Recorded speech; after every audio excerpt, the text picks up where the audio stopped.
Hello everyone and welcome back to My First Mon, it's Emerald Edition. I'm one of your hosts, Jack Martin, alongside the Pokemon Master, Christian Buckley. Hello Jack, welcome back to another week of Pokemon. We got exciting stuff to talk about this week, in many ways, about this show, about Pokemon. I'm excited. Lots of updates, lots of updates. Last week we were sort of inundated with news from just all over the place, whether it's just Marvel stuff or video game stuff in general.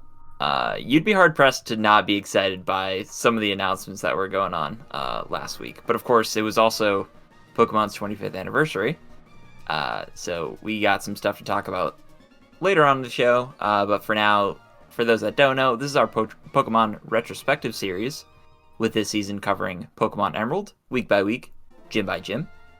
You can support us over on patreon.com/joyclicks. At the $1 level, you can name the Pokemon in my party, just like Chad Gable from Derivative Z. And at the $5 level, you can get producer credit and have your name read out in each episode, just like our Patreon producers, Chris Sakas and Aaron Easton. So thank you both. And finally, you can get involved with the show further by giving us any advice or corrections in the YouTube comments, and we will feature you in our Trainer Tips segment. Now, Christian, you want to run through some trainer tips? Sure. So from Definitely Not Pedro, they said, my next Torkoal will also be named Yertle in honor of this series. That's incredible. Yeah, I'm truly honored. And so is my turtle, Yertle, somewhere. Passing on the legacy in the digital age, it's truly revolutionary. I'm sure the designers of the original Pokemon envisioned this eventually. Yeah, that's very nice to see. Thank you, Definitely Not Pedro. Kecleon is a normal type, but its ability color change makes it so it changes typing based on the typing of the move it is hit with. Example, if it is hit with a water type move, it becomes a water type. So, I did notice this playthrough, because I ran into a couple of Kecleons, and yeah, like hitting it with my Grovyle with a grass type, it became a grass type. I'm like, oh, alright, I see what's happening here. So, yeah, that's definitely an interesting Pokemon. I don't know if I would practically use that, but it's fascinating. For sure. They also mentioned that in their experience, they usually don't choose a ground and rock type Pokemon, as it is not the best combination of types. Ground and rock are both weak to water and grass, which means if you have both of these typings, you will take 4 times the damage from grass or water moves. I would personally just choose a Pokemon that has a ground typing, like Wooper and Quagsire, or Numel and Camerupt. Yeah. Smart, but I gotta give it to my Chad Gable. Absolutely. Does some damage. Well, off that logic, I have a Camerupt on my team. That's probably a terrible idea, because I'm fire and ground. So, like, water will just destroy me, you know? Yeah. I mean, like, any of the dual typing, of course, twice the pride, double the fall, as we always say. But they're fun. They certainly serve their purpose. It's definitely a little sketchy sometimes when you're bringing, especially when the double battle was introduced. So you have 2 Pokemon facing you, and you have a dual type Pokemon, and you're like, this could be potentially disastrous. Yeah. But yeah, it's a little bit of the fun involved as well. For sure. Pulling from the Discord, Neon Rider had 2 things to say. One, they're a big fan of Tropius, so that's cool. Very cool. Yeah. Also, this is Neon Rider's the only person I saw correct me on this, and I was ready, like, almost as soon as we finished recording, I realized this. I was saying Hyper Beam last week as, like, the charge-up thing that's removed by Sunny Day or Overheat or whatever it was. It is Solar Beam. I apologize. Solar Beam is the one that charges up, and if you have it, you know, because of how photosynthesis works, if it's super sunny, you don't need to go through the stages of photosynthesis for a turn. So, cool. Solar Beam is the one that gets a buff from staggering that attack like that. Nice. And then Regal Beartick said, couldn't point this out last episode, but the drop from Overheat to your special attack resets when Torkoal switches out of battle.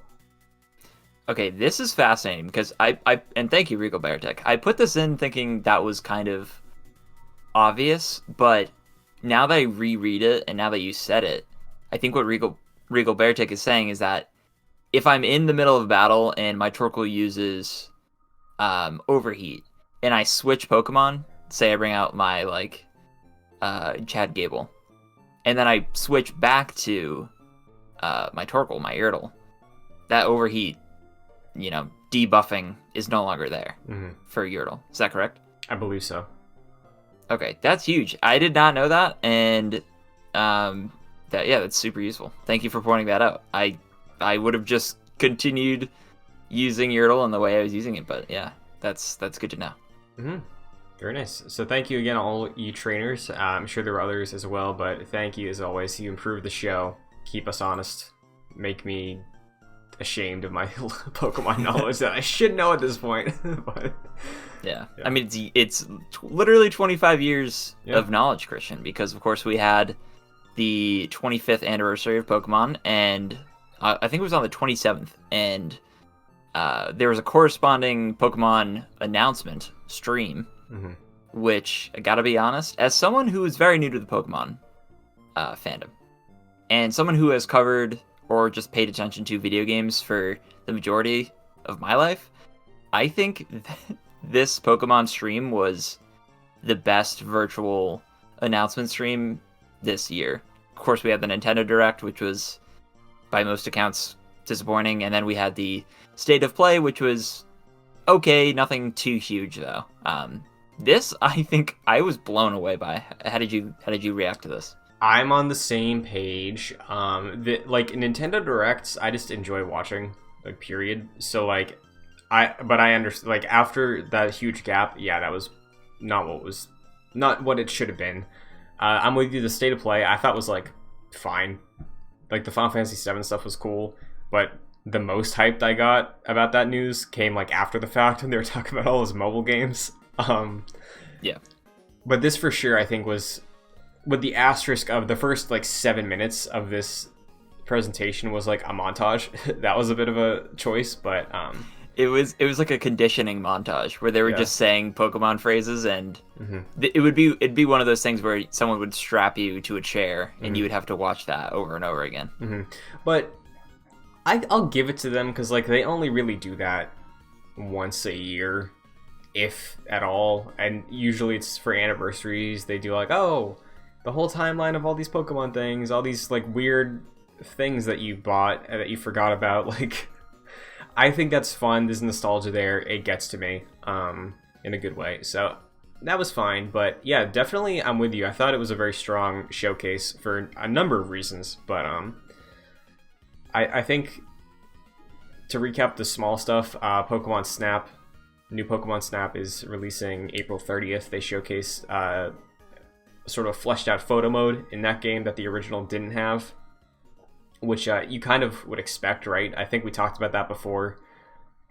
The original didn't have a photo mode because it was a picture-taking game, and photo modes have really just spiked in popularity over the last generation. So. Now you're talking about photo mode as in you pause the game itself, from sort of a system level, and you can just pause the action and just move the camera around and just free willy-nilly. Because obviously this has a photo mode, but it's an in-game, you're actually a photographer sort of deal. So this is more you pause the game and can manipulate that. So that's very cool. I believe so. And if it's not full control, then it is most of the features of lighting and stickers and all that kind of stuff is added in. Right. Which is cool. And it seems there's some added replay value of the better you get, the more you can influence the environment and stuff like that. So that's interesting. I heard you and Omar talking about this. You guys probably aren't going to get that. I'm probably not getting that. No. My girlfriend was curious about it, though. So no, nice. She might pick it up. I'll say the other stuff was there were some events. Pokemon Sword and Shield got a event Pikachu that has the move Sing, which is, you can't normally teach that to Pikachu. Yeah. There was a bunch of updates for the apps. There was a Post Malone concert in the world of Pokemon. All right, we got to talk about that. Shout out to Post Malone for reviving a song that I thought I would never hear again. We got Hootie and the Blowfish's Only Want to Be With You by Post Malone using Pokemon-esque sounds involved. And I gotta tell you, guys, you gotta check this out. It's pretty good. Yeah. It's pretty good. If you've never heard the song, this is a great time to just jump into it. Because the original is from the country group, Hootie and the Blowfish, which, by the way, were great back in the day. But if you're not into country, go listen to this, because it's a really great rendition. Mm-hmm. I like Post Malone. He has good music. And, like, I know he's a huge Pokemon fan, so, like, him doing this, I was like, choice, but I'm into this. Yeah, I forget who I was saying this to, but they really, like, went hard in on, like, the logos for all of this, and the fact that Post Malone's initials are, like, Pokemon's initials. They both have PM, so I thought that was very on the nose and hilarious. So, yeah. And there's some more, I think there's, like, a album coming out, like, sometime later this year with, like, Katy Perry and stuff. Yeah. Big celebration this year. So yeah, totally. But the two big things, after waiting, I looked it up last week. I think Omega Ruby and Alpha Sapphire was 2014. So from the second those games were announced, people have wanted Gen 4 remakes. So probably since, like, around this time in 2014, since then, we've been waiting for Gen 4 remakes. Finally announced, finally shown off, coming later this year. That's this year's Pokemon game. Brilliant Diamond and Shining Pearl are the official names for the Gen 4 remakes, hitting presumably November. What did you think of this? As somebody who is, again, new to the series, knows that I love Gen 4, what was your take on seeing this? I was pleasantly surprised by the art style that these games have. Because they were showing, like, the DS, or was it the 3DS? I think it was the DS, right? DS. So they showed the DS, and they, like, zoomed into it, and then the game popped up, and I was like, oh, are they going to show what this would look like as, like, the remastered version? And that was already it. Obviously, it's, like, remastered, and I don't know what the actual original one looks like, but I was expecting more of, like, Sword and Shield art style. But that's not what we're getting with this. I think Kind of Funny was describing it as, like, sort of, like, a cute sense of art style, and yeah, I definitely agree with that. I think it's different from, we'll talk about something later, but different than, like, new Pokemon games that are coming out. So yeah, I think it sets itself apart, and it has me really excited to go and play that. Yeah, I really enjoy how it looks. I think if you're gonna go for, like, chibi characters, do it like this. Don't do it like what Omega Ruby and Alpha Sapphire did, where they just look like toddlers, everybody. I'm not a fan of that. Like this, it looks like, oh, this is a choice. Right. Because the original one is sprite-based. The DS version is, like, it's actual 2D sprites. With some depth in specific places. But, yeah, it looks like a pretty straightforward one-to-one remake, which I think if you're going to make a game like this, again, which Omega Ruby and Alpha Sapphire were pretty much one-to-one remakes outside of the visuals being, like, sort of brought up a little more, fully rendered in 3D, but, you know, still, like, locked camera. This looks like if they just made that game the way it was, but with modern design choices. And I'm into it. The same way that I was into how Link's Awakening looked, which was the remake of the Game Boy Zelda game, which I also really love. And I played that remake and really dug it. So I think there's probably some changes they can make with lighting, maybe, which would, like, sort of improve as, you know, we still have, like, 8 more months. But I really like how these look, personally, as a fan. Yeah, I'm with you. I got some Animal Crossing vibes as well. Sure, yeah, I think you can say that too. Yeah, so looks really cool. Worth noting that this is developed by, is it ILCA or ILCA rather than Game Freak? ILCA. Okay. Is this the first time that studio has been involved in the Pokemon franchise? Jack, this is the first time that a studio that's not Game Freak has done a mainline Pokemon game. Really? Yes.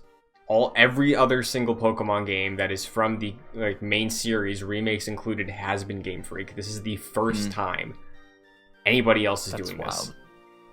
That's wild. And we'll discuss that momentarily, but for just keeping the discussion centered around the Gen 4 remakes, first of all, which one are you going to get? Oh, Pearl. I had Pearl as a kid, so, like, I don't have any physical Switch games. The day these come out, I'm going to Target. I'm buying a cartridge of Shining Pearl so I can hold a Pokemon Pearl cartridge in my hands once again, because that's just going to be a good day.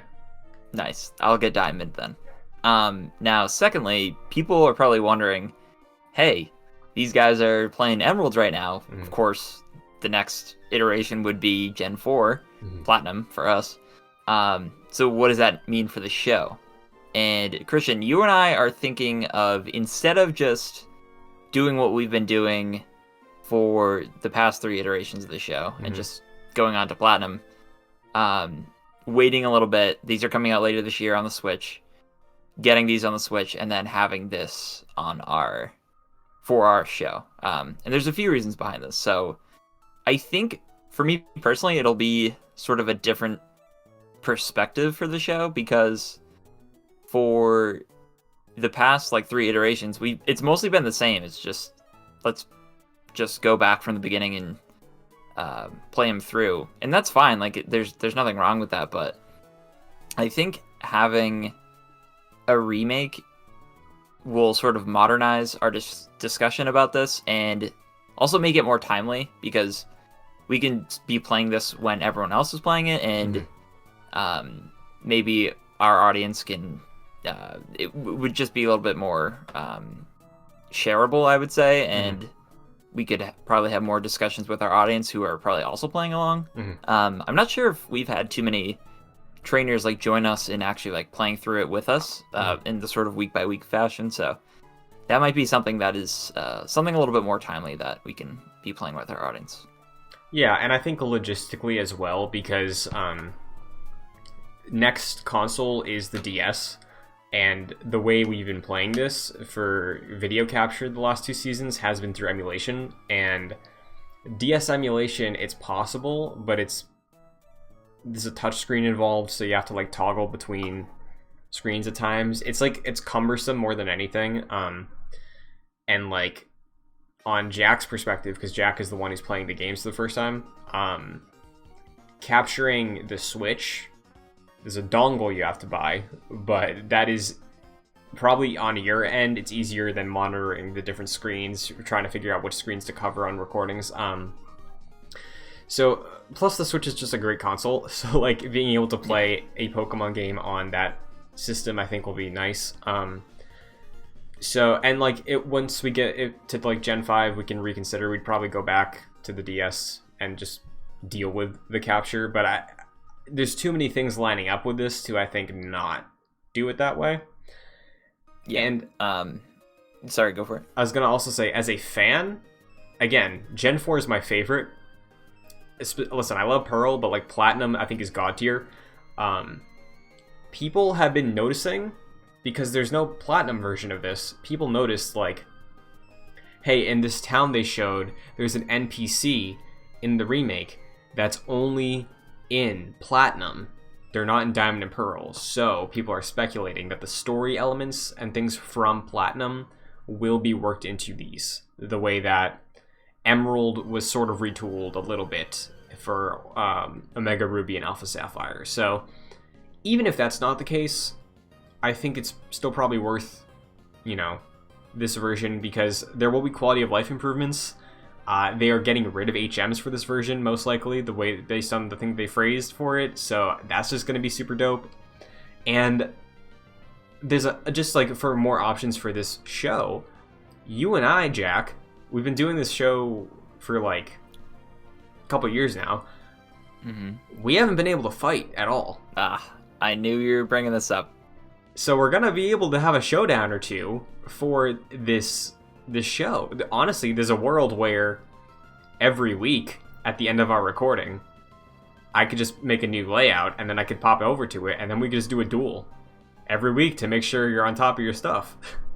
Could be done. Yeah. I'm just gonna. What was your friend who just got a bunch of was it Torkles and then Shuckle use Shuckles and use self-destruct or whatever it was. Yeah. Maybe I'll do that. Probably not. But yeah, that's exciting. I think this season will be the most different from the past My First Mon seasons that we've done, and I just like the idea of being able to play a quote unquote new game with everyone else who's playing it. Because you like to be in the conversation around things, right. And I think that'll be nice. And I think the best part too is it's not like we're jumping like series innovation wise. It's like we're jumping technology wise. Right. And to be completely blunt, Platinum chugged on the DS at times. So like this will probably run better too. And I know when people usually talk about the DS Pokemon games, Black and White are the ones that are held up to a higher standard at this point.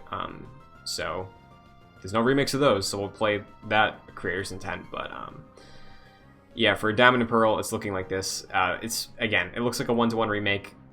If I truly didn't believe it would be worth playing as someone who loves this generation, we wouldn't do it, but I think it makes sense. So yeah, I agree. Aside from the Gen 4 remakes, Christian. Yes. We also got, I would say, the most surprising announcement of Pokemon ever. Yes. Maybe. We got Pokemon Legends Arceus? Is it Arceus or Arceus? I've always said Arceus, but then I did a TikTok about it, and then someone was like, did you just say Arceus? It's Arceus. I was like, okay. I've said it that way since I was 13. Like, yeah, that's like a Ninja Gaiden, Ninja Gaiden sort of deal. Yeah. But this is the open world RPG that everyone wanted from Pokemon, and has been dreaming of that ever since Pokemon was created, really. Yes. It's set in the Sinnoh region, which I believe is the Gen 4 region, in the long distant past. And this is expected in 2022. It probably won't come out in 2022. I think from seeing it, I thought it looked beautiful, but also rough at the same time. Yes. Just the prospect of being able to have like a third-person Pokemon game in an open-world environment.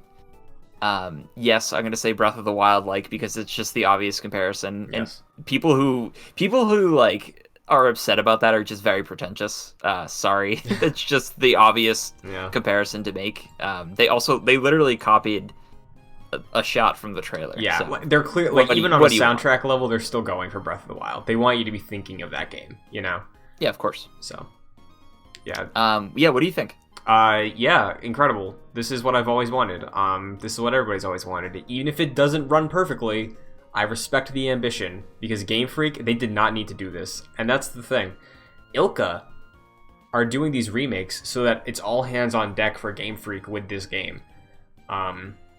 Sword and Shield shipped in November of 2019. We got DLC throughout 2020. Don't know how much of the team was focused on that, but presumably this game has been in development in at least pre-production since Sword and Shield shipped, to a certain degree. And then I don't think they said early 22. I bet this is late 22. Yeah.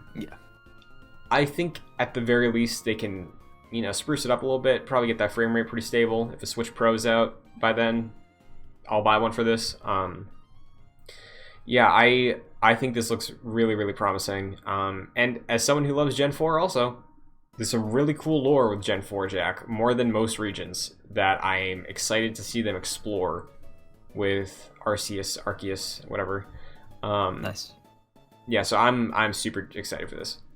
Yeah, from like a game development side, this being Game Freak's project rather than the Gen 4 remake has me excited, because it seems like they're confident that this is the thing they should be working on. And yeah, it, like, not to say if ILCA was working on this that I would be hesitant about buying it, because it just, by premise, it just looks and sounds really, really cool. But the fact that Game Freak, who's just been working on this franchise since its birth, is moving on in this direction has me really excited. And it seems that if this goes well and everyone likes it, this could just be another splinter of the Pokemon franchise, and that has me super excited. And I was telling my girlfriend about this, and she was like, "Oh wow, that sounds something up her alley," because the description of this is more like go out into the wild and capture Pokemon rather than go be a trainer and battle Pokemon. It's more, of course you do still battle in this, it looks like, but it seems more focused on actually just exploring the world and catching Pokemon and building the first Pokedex. So that has me really excited, and it seems like more of like a casual game that more people can get into. Yeah, Jack, I think even if this is like a 7 out of 10, I'll be stoked. Just because the ideas out here, it feels so creative in the way that, like, a lot of recent Pokemon generations haven't been. Like, Sun and Moon, I think people have soured on, but I really like Sun a lot. And that game really experimented with the formula in a lot of ways. So, like, battles are very much still here, but it's just seeing, hey, you can move the camera with the right analog stick, finally, in, like, a full adventure, not just in one specific area. That's great to hear. And as someone who really enjoyed Shield by the end of it, I'm also looking forward to seeing the next step. And a very minuscule thing, but this is like why I have faith in this, that it will be fun and exciting. Detail that will not make this game any better, right? But you know how in the show, Jack, like when Ash is in a situation, he susses everything out and he's like, all right. And then he reaches into his belt or backpack and he's like, okay, this is Bulbasaur's Pokeball. I want to use Bulbasaur. And then he throws out Bulbasaur. Yeah. That's a mechanic that you do. You're going to be able to, like, pick the Pokeball that has the Pokemon you want to use from your party, physically throw the ball, and then the fight starts that way. Yeah. That, to me, tells me they have ambition. Yeah, totally. Just look, one of the first shots of this trailer of gameplay was a trainer sneaking in tall grass, pulling out a Pokeball in third person and just lobbing it toward an unsuspecting Pokemon. Mm-hmm. That's just, I think that's, when you think of Pokemon, I think your mind, like for newcomers, I would say, or people who aren't that familiar with it, when you think of Pokemon, you probably think of something like that. Mm-hmm. But in reality, it's somewhat different than that. Yeah. But yeah, the fact that this is actually a thing and the potential for this is through the roof mm-hmm. is pretty incredible. Yes. Also, I like the idea of them just going back in the past, and I hope they tell a story with this one, mm-hmm. In a way that I don't think other Pokemon games have really told that compelling of stories so far, of the ones that I've played. I think they have a really good chance of talking about setting up things that we know in Pokemon. I think Tim Geddes of Kind of Funny was talking about, like, do Pokemon Marts exist right now? Sure. You know, small things like that. Like, is the Pokemon League a thing? Mm-hmm. It seems like everything in this universe back then, or in this world, was like a lot more different. So I'd like to see them sort of setting the stages. It's like how Star Wars went back to the High Republic in a way. Yeah, and that's why I think cool. Sinnoh is an amazing choice, because Sinnoh has that. Like, even in the base game of Gen 4, there's some heavy story with a lot of talk about, like, the origins of creation and stuff like that. It's, like, really, really cool stuff. So exploring that here, yeah, it looks like a dream come true. Yeah, that's awesome. I think most people are excited about this. I know I've seen a lot of people talk about how it looks kind of rough, and it does. It does, yeah. When you make the Breath of the Wild comparisons, but then immediately you think of, well, Breath of the Wild was a beautiful game, and this isn't hitting it on the same level, but hopefully they have time to just sort of iron out some things. Yeah. I don't expect it to look radically different, but maybe, performance-wise, I think it's going to be ironed out, probably. Yeah. So definitely. Yeah, but looking forward to it. Absolutely. So, yeah, those are the big 25th anniversary announcements. So, let's just get right into the run of show here, Christian. So, I'm going to hit you with that current party. Please do.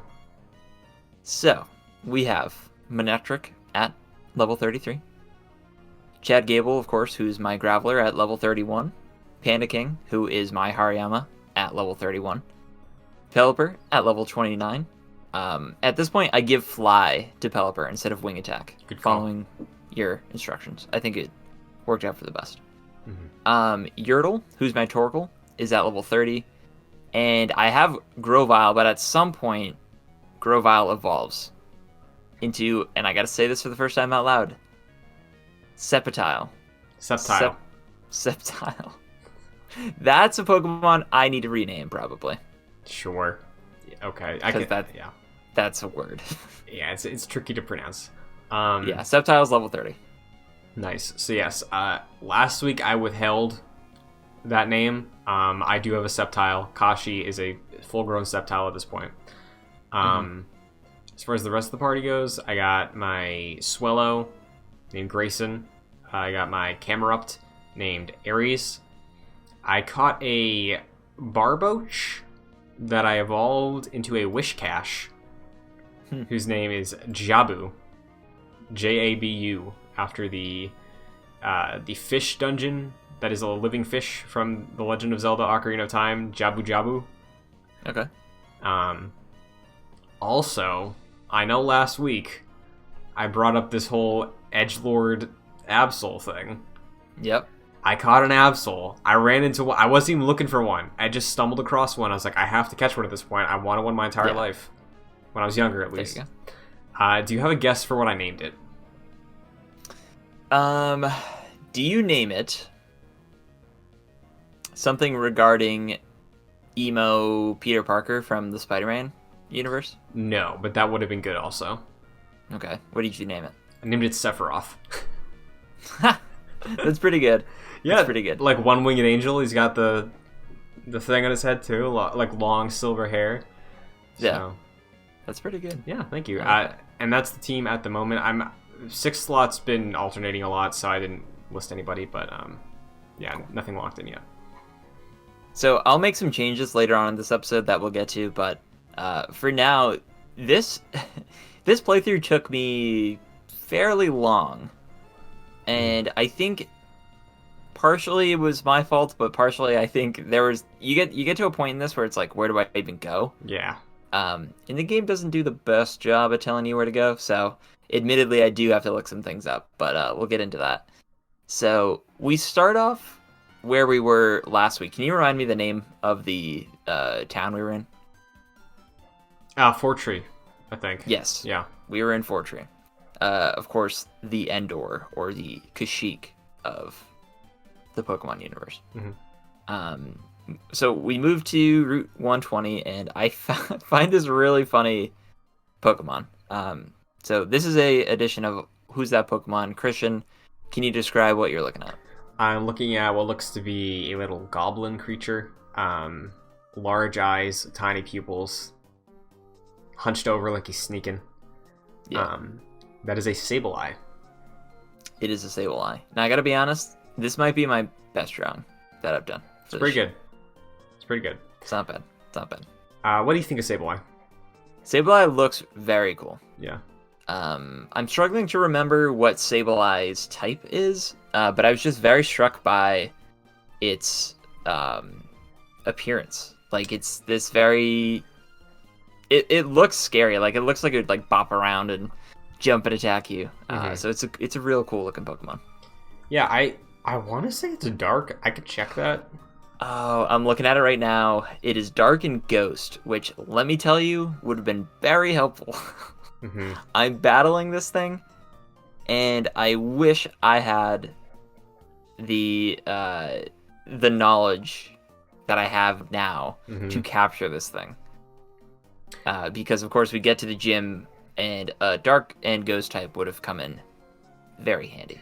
Yeah. Well, honestly, Jack, maybe this is a learning lesson, a learning point. Yes. Because I think while I led Season 1 telling you, gotta catch them all isn't a real thing, right? I think it can't hurt, maybe, moving forward, that if there is someone you see that looks unique enough, that's not like they're probably a normal type or whatever, try to catch them. If you see someone for the first time, might as well try, just so you have that in your arsenal if you need to grind it out to eliminate a hunt. But yeah, like, I don't do that a ton just because at this point, like, I kind of know, at least up to Gen... Honestly, I don't remember a ton of Gen 4, so up to Gen 3, I'm pretty set on, like, who's fighting when, all that kind of stuff. But, yeah, Gen 4, when we get there, I will probably be catching a lot, so that might be something to keep in mind. Okay, will do. Nice. So we get to Lilly Cove City, which is the next big city. It's the one with the department store. Yes. And May is outside of it, and her party is Tropius, Kabuskin, Pelipper, and Ludicolo. And, of course, not a very difficult fight. I assume the same for you. Yeah, I was able to breeze through, basically switching between Kashi and Aries, so... Yeah. I think the most standout thing aside from the department store in Lily Cove is the Pokemon contest hall. Sure. Did you experiment much there? I did. Oh, baby. Okay. So I only did one contest. I did a cool contest with Manectric, and I came in second place, so I was close. And I didn't want to do it again. It's like a dog show, essentially. Like showing off your Pokemon. What's really interesting, I think. Wait, no, I might be getting this wrong. I forget what season of the show it is. It might be Gen 4, the TV show for Gen 4. But there's a rotating cast around Ash in the show. Like Misty and Brock are really only there for season 1, and Brock returns a few times. But I want to say the season Gen 4 show, it had the girl trainer in the group. Her name was Dawn, and she wasn't a trainer, but she was a contest trainer, I guess. Like, she trained her team to be contestants. Interesting. So I remember that specific. Like, they had a lot of episodes that were like, "Hey, what's up with Dawn's team? Who's she training for the contest?" Like, it's charming, you know. It's fun experimenting with this stuff, but yeah. How did it go for you? I know you got second place, but what was the actual moment to moment like?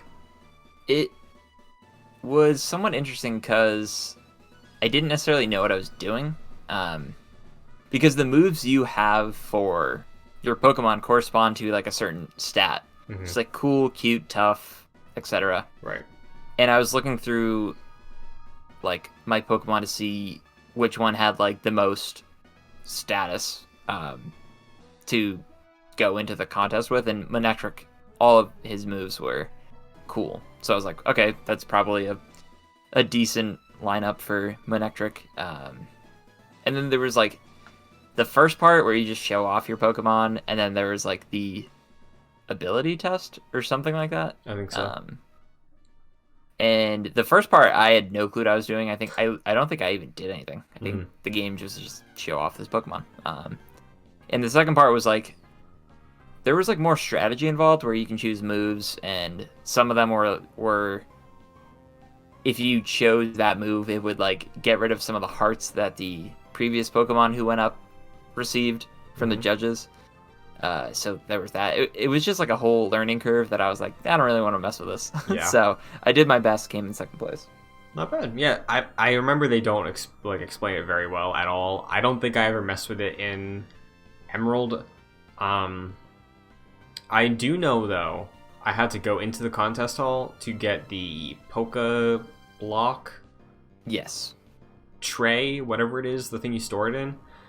Right. Because I wanted to go to the Safari Zone, which is on the way to Lily Cove. And I wanted to go into the Safari Zone because I know my potential new favorite Pokemon, Heracross, is only in the Safari Zone. So, oh, there you go. Winning I was with you too. Yeah, I was with you too because I journeyed to the Safari Zone, which is, yeah, like what you said, on the way to Lily Cove. And then they said you had to go to the contest hall.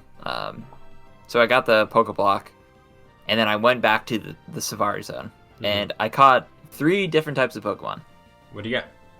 I got a Giraffig, which is just a giraffe, and it's amazing. Huge fan. Typing, not so much, because it's just normal and psychic, I believe. Yeah. Yes. Psychic's still good, though. And yeah, I've always... Giraffig's, like, design has always puzzled me so much. Because, like, it's potentially... It's like cat dog. It's, like, maybe 2 living things. Like, the front is a giraffe. Maybe that's the normal type part. And then the back is this dark demon-looking tail. I didn't even see the eyes on the back. Yeah. It's always been very strange to me. This is a Gen 2 Pokemon, so returning. You probably... Oh, I didn't even notice that. Yeah, so there are some Pokemon I know we definitely did not see during Crystal, so this is one of them. Cool. Yeah, Giraffig is very interesting. I love giraffes, so that one caught my attention, so had to catch that. Have you, I don't think you have, but have you messed with Psychic much at all ever? No, almost never. Psychic can be very strong. Just keep that in mind if you ever struggle somewhere. I'll find that out. Okay. And then I also run into Pikachu, Christian. Nice. And I caught one Pikachu, and then I got into another grassy area, and I accidentally threw a ball, and on the first throw, I caught another Pikachu. So, caught 2 Pikachu. Very nice. I just made the surprise Pikachu face. There you go. Now, I know you said this in Crystal. Yes. Is Pikachu, because you found a Pikachu, is Pikachu gonna immediately take the place of Manectric, or are you growing fond of Manectric? I've grown fond of Manectric, despite loving Pikachu. I also don't have a Thunderstone, so that's a pretty big part in my decision-making where I can't even get Pikachu to a Raichu right now.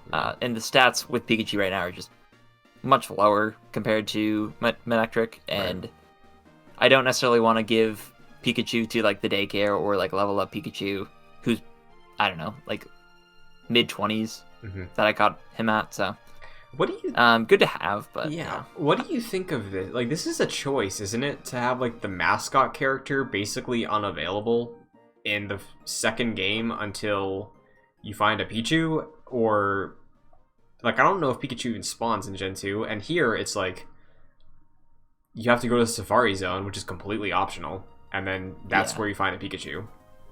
I would have expected to find Pikachu relatively easy in any Pokemon game, especially the earlier ones. Like, you would imagine, like, the first few areas you could find a Pikachu, but I guess not. Was Pikachu more a mascot for the anime than it was? I guess at this point there is like that cross section, but like when Red and even Green came out in Japan, I guess Red and Blue in the US, was Pikachu that mascot? So I don't remember if we talked about this during Red and Blue, but the original intent for the mascot, I believe, was Clefairy. Clefairy was supposed to be... I don't remember talking about that. Yeah, Clefairy was supposed to be the original mascot, and then for some reason or another, Pikachu got very popular. And obviously Pikachu was chosen for the show to be Ash's companion. And I think it's just because there was a perfect storm of merchandising and marketing for Pokemon that had Pikachu in a spotlight very clearly with the anime, right? It sort of led to just Pikachu becoming like the Mickey Mouse or the Mario even, and that's why I always forget that like Pokemon is Nintendo, because like whenever I think of Nintendo, Pikachu's not one of the mascots. Pikachu to me is its own thing. Like, yeah. But yeah, I think it's probably more marketing. Like, that's why Yellow version became a thing, which was sort of retelling the events of the anime, and Pikachu was your starter. Like, Pikachu is more, I think, the brand as a whole. But still, it's very interesting that, like we're saying, you have to go through hurdles to find a Pikachu in there's 2 sequels to Red and Blue. Yeah. And I'll also say, too, I don't know if we talked about this, but there are many different versions of Pikachu. Like, there's marketing Pikachu, there's video game Pikachu, there is anime Pikachu, there are versions. So I know there's, like, fat Pikachu and skinny Pikachu. I'm always privy to the fat Pokemon designs. Yes, and like marketing Pikachu has like a round oval head. No Pikachu in any game looks like that. It's very strange, but that's weird. Yeah. Cool. Yeah. So come across Pikachu, catch them. And I also caught a Rhyhorn, which dope. Rhyhorn was, I think, the only Pokemon I caught in the Safari Zone in Blue. So caught it again. Yes. That's a grounded rock type as well. Yes. So I already have my Chad Gable, of course. No need to really mix it up, I don't think, but it's nice to have. Yeah. Did you catch anything in the Safari Zone? I went looking for Heracross. Heracross is going to be a permanent member as soon as I find a Heracross, but no. Nothing. Is there like certain areas where you can catch different Pokemon? Yes. Does the spawn change every time you enter, or is it all the same? There are specific areas of the Safari Zone that will have specific spawns. And again, they still have their varying frequency of spawning, so I didn't bother looking up where Heracross was in the Safari Zone. I could do that. I might do that after when I pick up for next week. But we're like on the down slide right now. As much as I love Heracross, I feel like I'd be okay if Heracross didn't make the team this time, because like Slowpoke rarely makes the team, even though I love Slowpoke. Like, yeah, that'd be a late game edition. Yeah, so cool. Nothing for me. Yep, that's the Safari Zone. One of the bigger things this week is Mount Pyre, which some people were talking earlier about Aqua moving to Mount Pyre, and we get there, and the sort of slogan for Mount Pyre is where we calm the spirits of the Pokemon that have passed on. And it serves as the final resting place for Pokemon, and I immediately got Pokemon Tower vibes from Gen 1. Yeah, so do they just treat the Pokemon in this region like the One Ring? And then is like the Sootopolis, whatever it was called, the Soot Town, are those ashes just the dead Pokemon ashes being spread across the region to return to nature and the earth? What is that? Oh, jeez. Didn't think of that, but yeah. I did see. So there are a bunch of tombstones here, obviously, and they're interactable objects, like how like rocks are in the wild, and you can find objects in them. So you're a grave robber, essentially. Yeah. I thought that was funny. Very dark. Yeah, the vibes here very solemn.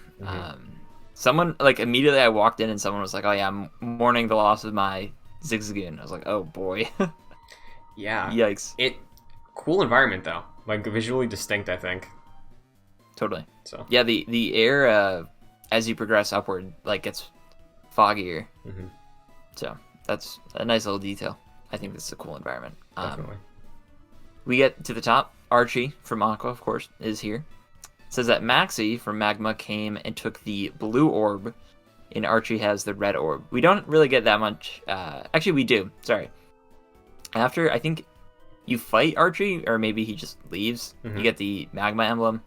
And there's an old storyteller here, and he's talking about how there was once a war between the land and sea Pokemon, and it was the red and blue orbs that brought that war to an end. So cool. I like that backstory of Aqua and Magma sort of forming maybe off of the ideas of land versus sea Pokemon. Yeah, and we could see that nowadays. So that's cool. Yeah, really man. Cool. I love this so much because it's like, it's very true to like what a lot of modern, I guess, extreme groups do. Like they look to legend, and like this isn't a pop culture thing more than anything else. Like think of I mean, I guess the Nazis in Indiana Jones like become so obsessed with like the Ark of the Covenant and stuff like that, and they base so much of like the way they're operated on this history. And Hydra, even like look at Red Skull and Hydra, right, in Marvel. I love the idea of groups that look to history and myth and like become radicalized off that in media, of course, not in real life, and then sort of like construct certainly not in real life, this modern reinterpretation of that, and like live on through it through whatever bad guy crime thing they're doing, right? Yeah. So it's like the First Order in Star Wars. Yeah, exactly. So like looking to the past of that in the world of Pokemon, I think is really interesting because we haven't really had something like that where Team Rocket is just their bad guys being bad guys, right? But like with Pokemon introducing these teams that are so obsessed and want to make their imagery focused on the trauma of ancient war and like sort of use that to further their own objectives, I think is really interesting. It doesn't go super in depth on that. It's a lot of like implications, but I do think it's cool. Yeah, it is a kid's game after all, so we don't get, the knockout story we probably all expect going into it. But I do think this is the best storyline of the 3 Pokemon games so far, at least, because Gen 1 and 2 was just essentially you going through as a trainer, going through all 8 gyms and becoming the Pokemon champion. And of course, you're doing the same thing in this. But it's the structure of the story in this that really sets Emerald apart from Crystal and Blue, from my perspective at least. Because Blue was very, like, there was almost no story to it. Like, of course, you pick up with Rocket along, like, Team Rocket along the way, defeating Giovanni. It's more of a side thing in a way. It, like, obviously main part of the story, but the focus of that is just being the Pokemon League champion. Mm-hmm. And then with Crystal, it was the same thing, but also more of a focus on your rival being like an actual bad person, right? In dealing with that. And this game, your rival really isn't necessarily your rival, but you're more following the events of Aqua and Magma as you become Pokemon League champion. So I think it's really cool. I like this, and this is Emerald specific, right? Because Aqua and Magma are separate from in Ruby and Sapphire. Is that right? So I believe I never played. Well, I played Alpha Sapphire, which had elements of Emerald, but like I believe the team is in both. I believe both teams are in both. It's just like the perspective maybe is shifted. I forget fully. I know in the originals, like the legendary that is important is tied to Ruby or Sapphire, and Emerald there's more at play. I'll say that. Yeah, but yeah, overall very cool story. I'm loving following it along. Right after this, I go to Route 123 and I get Giga Drain for Grovyle. Mm-hmm. So I got to replace Absorb with that. Yes. Very low PP on this thing. Yeah, because that is like almost a full restore, basically. That is a very good move. It's very nice to have. I've been wanting to get rid of Absorb forever, so it's nice. Yeah. This is the point, Christian, where I was like, I have no clue where to go, because I went to the Aqua hideout, which is right at Lilly Cove City, like to the right of it. Mm-hmm. And there's like these 2 Aqua guards just guarding the entrance, and I couldn't progress in, and I was like, I have no clue where to go. So I had to look up that I had to go to the Magma hideout on the Jagged Pass, like a while away. So this is like, was it confusing then, or like what? How? I don't think the game really told me to go there, unless I missed it like very briefly. I'm trying to think back. I think maybe Archie or someone said that Magma went back to their hideout. Mm-hmm. But I don't think they specifically said where. Yeah, now that you're saying that, I can't super recall. Yeah, but so... And, yeah, it was just one of those things that it required a fly, and that was the first time in this game where it's like you had to fly to an area to actually get there, so... It by no means was this like annoying, but I was just like kind of lost, so I got to the point where I was like, I gotta look this up. So yeah, I think that's fair. There's plenty of like, that's a thing that Pokemon I don't think implemented until Sun. No waypoints ever of like what the next town should be. They don't mess with that until Sun, and Shield also has that. But yeah. I mean, with the map, it's largely linear, and you can just look at the paths and understand where to go next. But yeah, this was one where it's like you have to backtrack, and that's not super.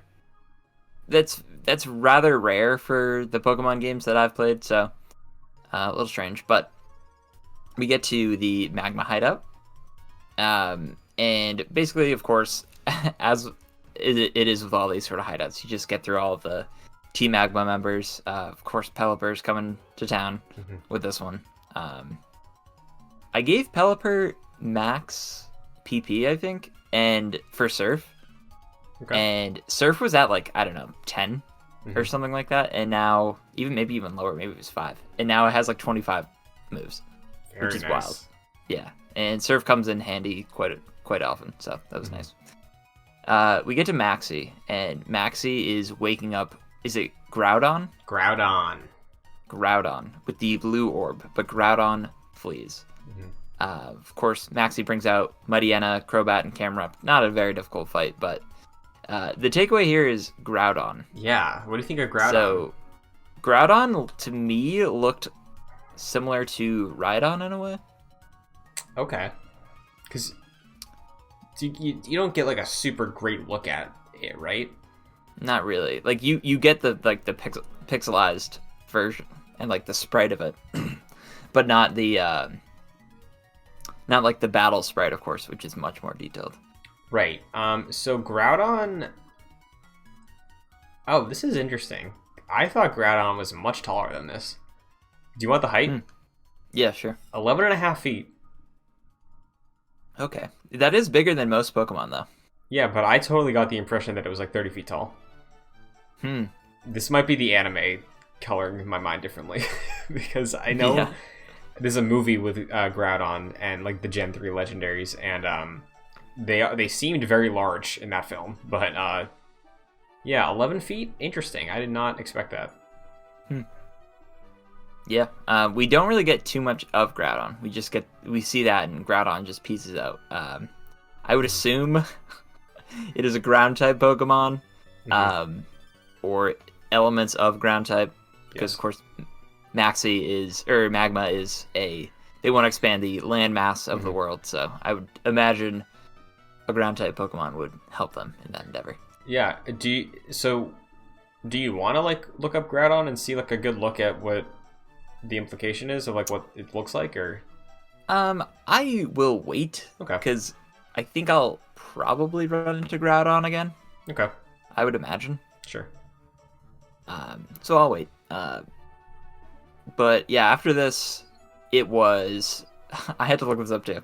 So I think I went back to the Aqua Hideout, and they mentioned something about, like, we're going to steal the sub. And I was like, cool, what does that mean? Had to look it up. Had to go back to Slateport to watch Archie steal the submarine there from Stern. And then go back to the Aqua Hideout, get through it all.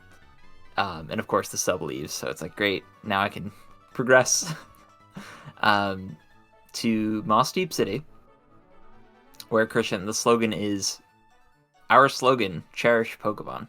Yeah. That's sweet. Real nice. Very different from the rest of these 3 states we've been to. Countries, I guess. Whatever. Yeah. There's a lot of fighting type trainers here who are just like wallowing because fighting Pokemon don't fare well in the gym here. And one of them gives me Dynamic Punch for panicking, which I won't use anytime soon. But it's cool. Very nice. And yeah. So going into this, like once I got to the gym and knew that it was Psychic type, I was like, cool. My remind me, Sceptile. My Sceptile has Pursuit, which is a Dark type move. So I was like, maybe I can just coast. Maybe I can just coast with my Sceptile. But I can't. I attempted. I got through all the trainers, like literally no problem. And I got to Liza and Tate, and they just like wiped the floor with me. So couldn't do that. Basically, I was like, all right, well, I need to catch a Dark-type Pokemon. Honestly, probably 2. So I went back to Route 120, and I caught a Muddiana. Nice. And I stuck around. This didn't take me too long. It took me probably like 5 minutes, and I caught a Absol. Okay. So there were 2 Dark types. They both had Bite. So I was like, okay, that's at least 1 Dark-type move for each of them, so that's nice. And gave them to the daycare because someone mentioned in the comments, one of the trainers saying like, you can use the daycare now and just go back to the move trainer and get any moves that get deleted by the daycare. So I was like, cool, I think I'll probably just do that. Give them to the daycare and then just listen to a podcast for 30 minutes. I caught them around like late 20s, and by the end of this, Absol was 37 and Muddiana was 35. Nice. And I traded them for my party for Panicking and Chad Gable. So, because Panicking's useless and Chad Gable in the first fight wasn't really helpful. So, yeah. And right before the fight started, I was like, all right, I got my dark type moves. I know ghost type moves are effective against psychic, so I had the Shadow Ball move, I think, as a TM from one of the gyms, and I gave Shadow Ball to Absol. Nice. So, yeah. Now, yeah, go for it. Absol can be useful despite the edginess, you know? Yeah. And I don't think...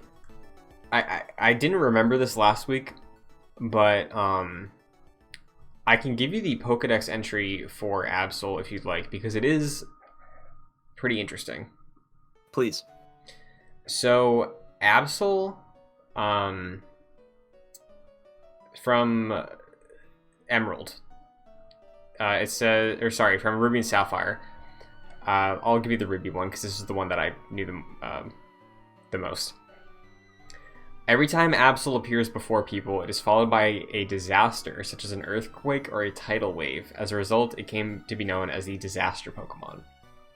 Whoa. So, I believe, again, this could be a tall tale, but I do believe that there is a certain point in the story where you can no longer catch an Absol.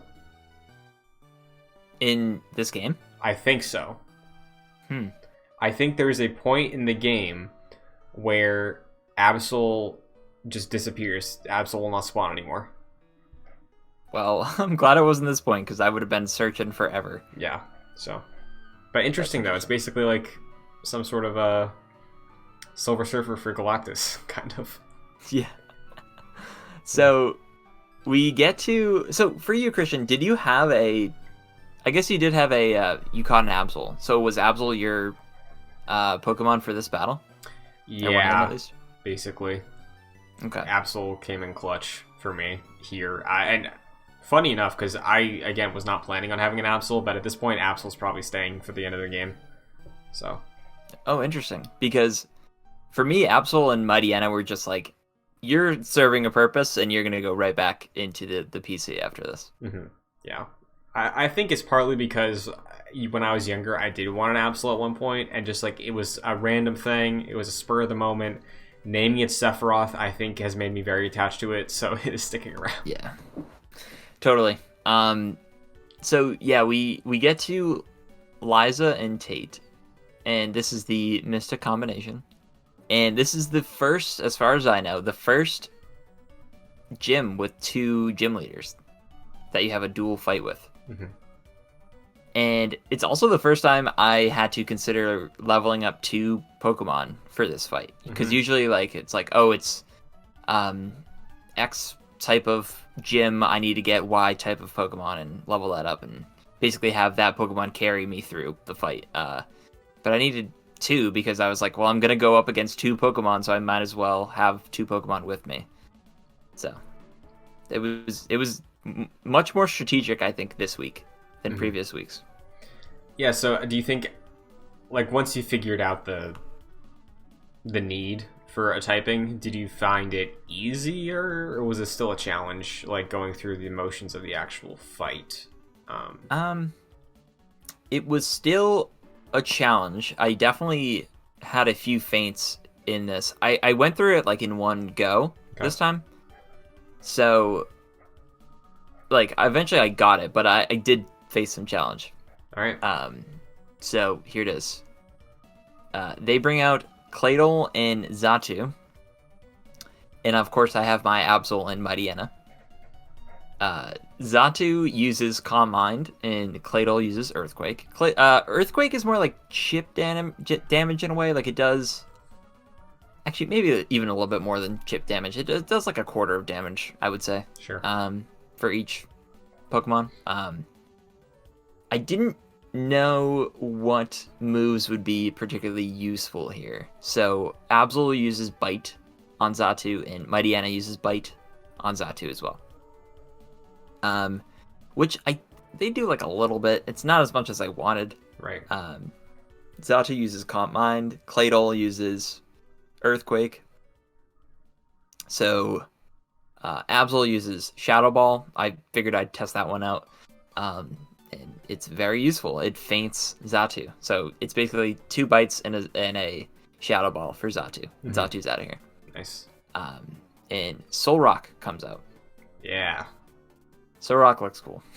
Yes, there are Solrock, and as you'll see, there's another Pokemon that can be found in the Meteorite Cave that we went to a couple weeks ago. Yep. Interesting. Kind of like unknown. They're kind of useless there, but they're a gimmick, So Solrock looks like this is the only way I could describe this. Sure. The suburban decoration for suns on the outside of homes. Can you picture what I'm trying to say? Yes, I can vividly see that image. That's what Solrock reminded me of. A home goods sun plate. And they have a face. Yes. Yeah, that's what Solrock looks like to me. I'm sure there's one of those in my house. Yeah, exactly. You would probably find them in Christian and mine homes. Yes. Probably. Mm-hmm. Solrock comes out. Mariana, I had Bite for Xatu, but that just went to Solrock. And I gave a Hyper Potion to Absol. This is the first time I think I've ever used a Hyper Potion in Emerald. So, there you go. Wow. Yeah. I mean, Hyper Potion is a little overkill right now because it's 200 HP. Fair. Which I just don't need. Mm-hmm. So, Claydol uses Earthquake. That's basically all it uses. And it feints Mightyena. So I bring out my Sceptile. Am I saying that correctly? Is it Sceptile? Yes. Sceptile. I'll have to get used to that. Yeah. Mm-hmm. If someone wants to name that Pokemon, by all means, go to our Patreon and do it. Yes. So I have Sceptile out with Absol. Absol uses Shadow Ball and it feints Solrock. So I think Solrock was a one-hit Pokemon. Probably. And of course, its counterpart is Lunatone. Yes. Which is a moon. Mm-hmm. It's a lunar stone, basically. Yeah. Like a solar rock and a lunar stone. Wonder where they got the names from. Yeah, right. It's just these are funny to me. Mm-hmm. So yeah, Lunatone comes out. Sceptile uses a Lemonade for Absol. I figured at this point Sceptile is just gonna be the healer, so its moves are just solely to keep Absol going in the fight. Mm-hmm. Claydol with Earthquake, Lunatone with Light Screen. Absol uses a Shadow Ball to Lunatone rather. Sceptile again Lemonade, Claydol again Earthquake, and then Lunatone uses Hypnosis for Absol. Sceptile awakens Absol. Claydol uses Psychic against Absol, and it almost feints Sceptile. Excuse me. Claydol uses Psychic to Sceptile, and it almost feints Sceptile, and then Lunatone finishes Sceptile with a Psychic. So I had to bring out Manectric. And Absol uses Shadow Ball to Lunatone, and it almost feints it. Mm-hmm. But of course, Hyper Potion is used. One of 3, I think, from this team, so not good. Yeah, what were you about to say? I was just gonna say congratulations. Yeah. So continuing, yeah, Manectric uses Quick Attack to Lunatone. I'm just going through this because this is a long battle, so apologies if this is just me rambling. Manectric uses Quick Attack to Lunatone. It's not very effective. Claydol uses Ancient Power, which I'm what is this move exactly? So, Ancient Power, I believe, certain Pokemon have a different effect with it than others. And I also think that potentially, depending on the environment you're in, it will be different. That might be Secret Power. I might be getting those confused, but it's definitely a move that I feel like you need specific conditions to have it be worthwhile. Because did you find much issue with it? Or... Not really. I know it. For Claydol, it upped all of their stats. Mm-hmm. So attack, defense, special attack, special defense, speed. All that was like increased after using this, but also did damage to me. Yeah, I think it's a weird like variable one, kind of like how there are certain moves that like, oh, if you're in the water or have like a setting of fire, like if you use overheat and use fire blast will be much more impactful. Like there's weird modifications that are sort of meta level that I think Ancient Power might be one of those moves also, or Secret. It's one of the two, but both of them are kind of weak anyway if the conditions aren't met. So to basically just sum up the rest of the fight here, Absol is essentially just using Shadow Ball the whole time. Mm-hmm. So Absol is like the damage dealer. Eventually, like my whole party just comes out and like most of them faint. Eventually, I put a max revive on Mightyena, so both of the dog type, dark type Pokemon are out and finishing the fight, and it basically comes down to Claydol and versus Absol and Mightyena, and they both use Absol uses Shadow Ball, Mightyena uses Bite, and that's it. It's like a lot of back and forth in this, and there's a lot of healing on both sides, so it's like a sort of drawn out fight, but we get the win. How did you fare during this? I did pretty okay. I didn't experience as much issue as you did. It might be because I had Absol in my party longer, and I was able to just like get more of a grasp on Absol and level up more naturally, maybe. Because I do think there is like some weird subtle differences with stats, depending on the daycare versus actually training them. So that might have given me a benefit. I could have just gotten lucky also, but yeah, I didn't have as much of an issue. I don't remember if you still said you had Pursuit on Sceptile. I did. Okay. Were you using that much at all, or did it really not work out for you much? It didn't really do much damage because Sceptile was the Pokemon I was using the first time I tried to fight these trainers. Mm-hmm. And Pursuit was just like chip damage essentially, which I found a little strange. Because I know it's not the most powerful dark type move, but it still just wasn't coming in handy. What level was your Sceptile at around here? Do you remember? 40, I think. Okay, because I think mine was at like 42-ish, maybe 43, I forget. But yeah, maybe I just might have gotten some crits in there. But yeah, I didn't face a huge issue, but also I didn't have to go scout for new team members, so yeah, that might be part of it. What's your party at? Like, what are the levels by this point? 40s? Most of them are, I think all of them actually, at least all the ones that I have listed right now for who's like locked, all of them are at least 41. I think the highest is 44. But yeah, I've been trying to stay ahead of the curve a little bit with the level. I'll probably try to keep that up because I know next week should be a decent amount of excess content, not gym content. There was a gym still, but yeah, I think in doing that I will maybe get most of my team around level 50 or higher. Yeah, so. And you pretty much want to go into the Pokemon League with 50s, right? Yeah, if I can have my team be 60s, I feel super confident. Because if they're 60s, it's like you still have to be aware of the typing variation, but sheer power will help a lot. 50s, you need to be like really on top of the strategy. I just like having the extra like willpower, for the Elite Four, which is nice. But yeah. I realized that I was looking through my notes for Crystal, and I was like only in the 40s and 30s with my party. Yeah. I don't know how that worked out, but it did. Yeah, as the gens go on, they give you a lot more opportunity, and I think the progression is just streamlined in a better curve that lets you naturally get to higher levels quicker. I think I mentioned this to you before, Sword and Shield, like there's been times when the Sword and Shield DLC came out, it was like, okay, I want to have a Slowking on my party because now the new typing for him is Poison and Psychic. So I was like, okay, let me catch a Slowpoke, sorry.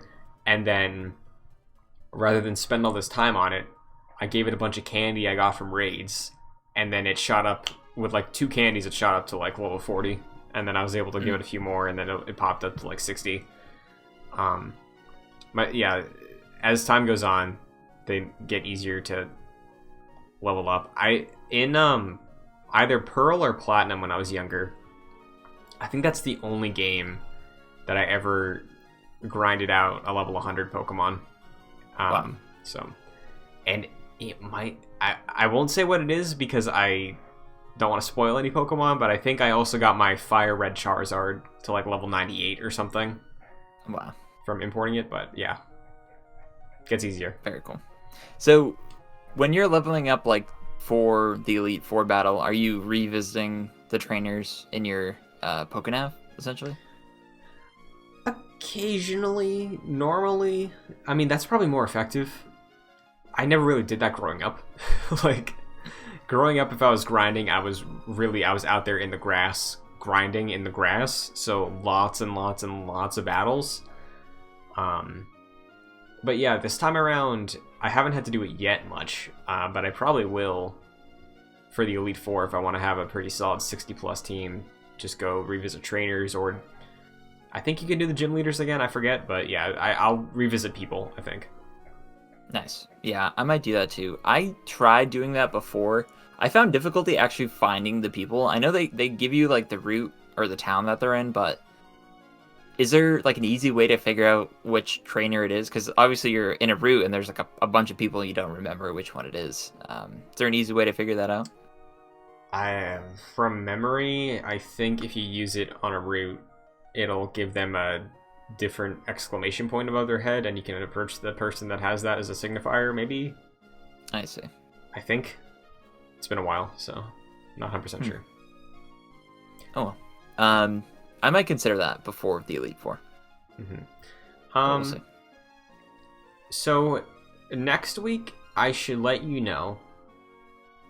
I believe it's beefy in terms of the story content, because we have one gym left now at this point. We're on the doorstep of Gym 8. Yeah. And I've been fact checking just to make double sure. Hold on. Okay, so there is there's a little side thing we have to do before we get to the gym next week. And it's probably going to be a little chunky. Lots of text, so just be prepared for that. Okay. So gym and also the big side thing as well. Yes, the big side thing is a prerequisite, as most of the time it is. Yeah. But yeah, if you want to do all the side stuff, I'd maybe chunk out 2 good sessions if you normally just do 1. Okay. So, because then after that, all that's left after Gym 8 is Elite 4. So, probably got... This came up on us pretty quick. I feel. If I had to guess, I'd probably say 3 or 4 more episodes. Okay. Based on how long certain things could take, potentially. And there is a bit of post-game stuff that I think Emerald is important because it kind of introduced post-game in a more meaningful way than just like, do Kanto again. Like, so we can do maybe a week or 2 of that also if you're down, but... Sure. Yeah. We can see how it goes. Until then, Christian, where can the people find you? You can find me on Twitter, Twitch, and TikTok at Shun2D2, as well as here, youtube.com/joyclicks with Jack for Long Play Club. We're playing through Metal Gear Solid 2 right now. If you like this type of discussion format, it will be continuing through the entire Metal Gear series. So once Pokemon's on pause, if you want more of this type of format, Metal Gear is the way to go. So what about you, Jack? 100%. Yeah, you can follow me on social media at FascinatedJack. I've been following a bunch of kind of funny best friends on Twitter. I just searched #KFBF and just been doing a blitz of kind of funny best friend follows, essentially. So if you're a fellow kind of funny best friend, feel free to follow me, and I'll follow you back. You can listen to Christian and my Marvel podcast called Excelsior on Joyclicks. It's mostly a Marvel's Avengers video game focused show, but we also talk about WandaVision, which I'm sure a lot of you are watching. So every Saturday we have a review on that week's current episode. Of course, this Saturday will be the season finale, probably series finale as well. So you can check that out. Yeah. Until next time, we'll catch you later.